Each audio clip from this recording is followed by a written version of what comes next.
सुशांत सिंह राजपूत से जुड़े drugs connection को लेकर पिछले 28 दिनों से रिया चक्रवर्ती जेल में है। रिया चक्रवर्ती को आज मुंबई की जेल से रिहा कर दिया गया है। आज बॉम्बे हाई कोर्ट ने उन्हें शर्तों के साथ जमानत दे दी। रिया चक्रवर्ती को अपना पासपोर्ट जांच एजेंसियों के पास जमा करना होगा, यानी वो विदेश नहीं जा पाएंगी। उन्हें अपने नजदीक के पुलिस स्टेशन में हर 10 दिनों में हाजिरी भी देनी होगी और ग्रेटर मुंबई से बाहर जाने के लिए उन्हें जांच करने वाले अफसरों को पहले जानकारी देनी होगी। अब आपको बताते हैं कि रिया चक्रवर्ती को जमानत मिली कैसे। एक बात याद रखिएगा कि रिया चक्रवर्ती के खिलाफ पूरे देश में एक माहौल बना हुआ है। सोशल मीडिया पर बहुत जबरदस्त मुहिम चल रही है, न्यूज चैनल्स पर बहुत जबरदस्त मुहिम चल रही है और ये सारे के सारे लोग चाहते हैं कि रिया चक्रवर्ती हमेशा जेल में बंद रहे। लेकिन फिर जमानत कैसे मिल गई? बॉम्बे हाई कोर्ट ने जमानत देते समय अपने आदेश में क्या लिखा है? कुछ बड़ी बातें हैं। जांच एजेंसियों को रिया चक्रवर्ती के पास बेचने लायक मात्रा में ड्रग्स नहीं मिली, ये हाई कोर्ट ने लिखा है। रिया चक्रवर्ती के अलावा सुशांत सिंह राजपूत के घर से भी ड्रग्स नहीं मिले हैं। इस वजह से फिलहाल रिया चक्रवर्ती के खिलाफ अपराध का मामला नहीं बनता। रिया चक्रवर्ती का कोई पुराना आपराधिक रिकॉर्ड भी नहीं है और अभी तक की जांच में ड्रग्स के रैकेट से उनका कोई सीधा संबंध नहीं मिला है। रिया ने अपने फायदे के लिए ना तो किसी को ड्रग्स बेची और ना ही दी। इसी आधार पर बॉम्बे हाई कोर्ट से रिया चक्रवर्ती को जमानत मिल गई और आज शाम करीब 5:30 बजे उन्हें जेल से रिहा कर दिया गया और आज वो इस समय अपने घर होंगी अपने परिवार के साथ।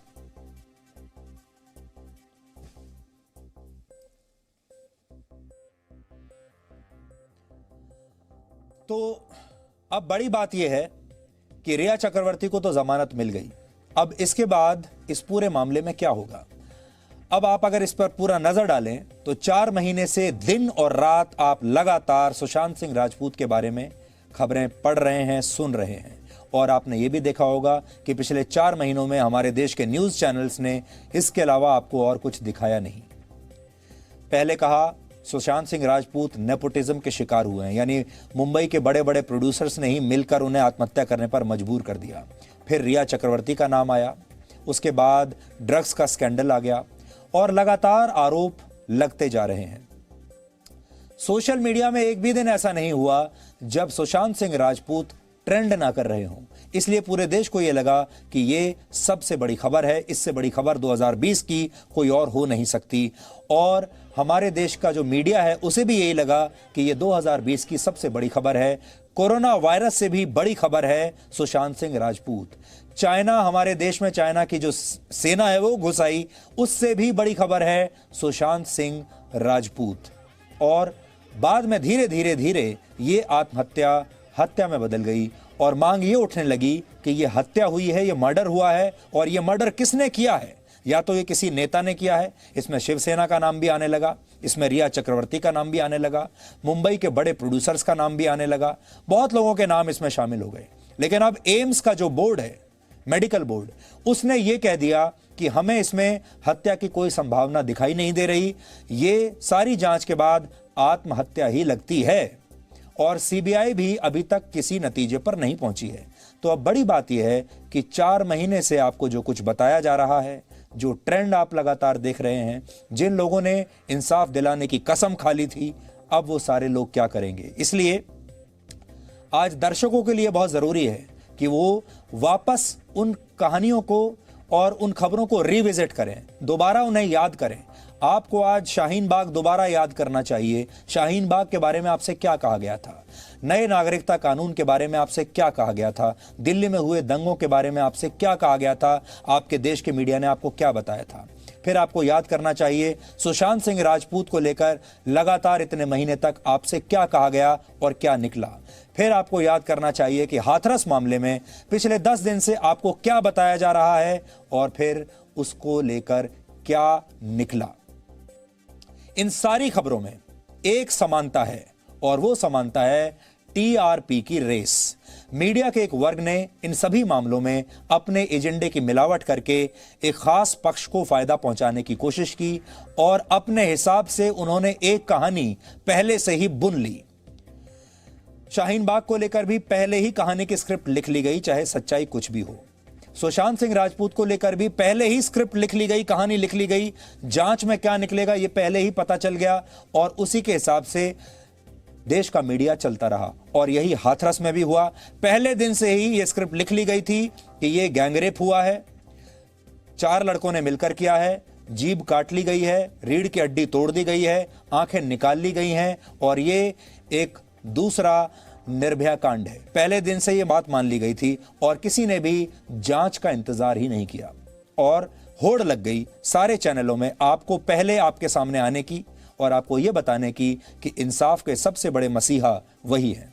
और ऐसा करने की कोशिश में कुछ न्यूज चैनल पत्रकारिता की लक्ष्मण रेखा को लांघ कर बहुत ज्यादा आगे निकल गए। अब पूरे देश में इस बात की चर्चा हो रही है कि न्यूज चैनल हम न्यूज के लिए देख रहे हैं या मनोरंजन के लिए देख रहे हैं, नाटक के लिए देख रहे हैं, नौटंकी के लिए देख रहे हैं, लोगों का लाइव अपमान देखने के लिए, लोगों के साथ लाइव मारपीट देखने के लिए हम देख रहे हैं या फिर जानकारी के लिए देख रहे हैं। और एक बड़ा सवाल देश के लोग अब ये पूछने लगे हैं कि क्या आज आप अपने बच्चों को न्यूज चैनल देखने के लिए कह सकते हैं?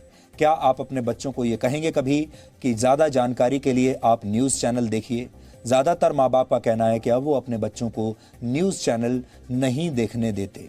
और आज ये बात होते होते सरकार में इंफॉर्मेशन एंड ब्रॉडकास्टिंग मिनिस्टर, सूचना और प्रसारण मंत्री प्रकाश जावड़ेकर तक भी पहुंच गई। और आज प्रकाश जावड़ेकर ने इस टीआरपी पत्रकारिता को लेकर क्या कहा है, बहुत बड़ी बात उन्होंने कही है, वो भी आज आपको सुननी चाहिए। पिछले 2 सप्ताह का या 2 महीने का भी आप जरा याद करो कैसे रिपोर्टिंग आया है, तो भी हमें समझेगा कि कहां तक पहुंच गई है। ये टीआरपी का अनावश्यक बोझ मीडिया को कभी न कभी बंद करना पड़ेगा, सुधारना पड़ेगा या कुछ अच्छा उसका रूप देना पड़ेगा। लोकप्रियता गिनने का मशीन होना चाहिए, लोकप्रियता गिनने का तरीका होना चाहिए, लेकिन उसके कारण लोग अपना कार्यक्रम बदले और उकसाने वाले भी खबरें चलाए, ये तो पत्रकारिता नहीं होगी। तो ये बड़ी बात है। न्यूज चैनल के लिए लोकप्रियता क्या होनी चाहिए? लोकप्रियता ये होनी चाहिए कि किस चैनल को कितने ज्यादा लोग देख रहे हैं, या लोकप्रियता इस बात से आंकनी चाहिए कि किस न्यूज चैनल पर लोग कितना भरोसा करते हैं। हमें लगता है भरोसा ज्यादा महत्वपूर्ण है। और एक बात आप सबको भी जाननी चाहिए, हम लोग जो पत्रकार हैं, जो न्यूज चैनल आप देखते हैं, हम फिल्मों के प्रोड्यूसर और फिल्मों के डायरेक्टर नहीं हैं। हम यहाँ फिल्मों के स्क्रिप्ट राइटर नहीं हैं। हम फिल्म नहीं बनाते। हम मनोरंजन का चैनल नहीं चला रहे, हम न्यूज़ का चैनल चला रहे हैं। और न्यूज़ के लिए 2-3 बातें बहुत ज़रूरी हैं। पहली सबसे बड़ी बात है एक्यूरेसी। न्यूज़ सही होनी चाहिए, न्यूज़ सटीक होनी चाहिए, न्यूज़ सच दिखाए। और कई बार सच बहुत सारे लोगों को पसंद नहीं आता। इस बात को देखते हुए कि वो सच बहुत लोगों को पसंद नहीं आएगा, तो भी सच ही बताना चाहिए। और दूसरी बड़ी बात एक ये है कि लोगों का भरोसा जीतना चाहिए। इसलिए आप वही न्यूज़ चैनल देखिए जो आपको सच दिखाता है, और वो देखिए जिस पर आपको भरोसा है। और भरोसे के लिए आपने देखा होगा कि आप देखिए, जैसे जी न्यूज़ है, देश का सबसे पुराना चैनल है, देश का पहला प्राइवेट न्यूज़ चैनल है। 26 साल हमें हो गए हैं आपको न्यूज़ दिखाते दिखाते, और इन 26 सालों में हमने आपके भरोसे को कभी नहीं तोड़ा है। इसलिए न्यूज़ चैनल को मनोरंजन के लिए नहीं, जानकारी के लिए और खबरों के लिए देखना आज से शुरू कीजिए। मनोरंजन सबको अच्छा लगता है, लेकिन मनोरंजन देने के लिए दूसरे चैनल हैं। आप उनके लिए मनोरंजन वाले चैनल देखिए, जनरल एंटरटेनमेंट चैनल जिन्हें जीईसी कहते हैं, उनमें देखिए, फिल्में देखिए, सीरियल्स देखिए, और आपको जो अच्छा लगता है वो देखिए। लेकिन जो फिल्मों में होता है, जो सीरियल्स में होता है, उस सारी चीज़ों की उम्मीद न्यूज़ चैनल पर आप नहीं कीजिए।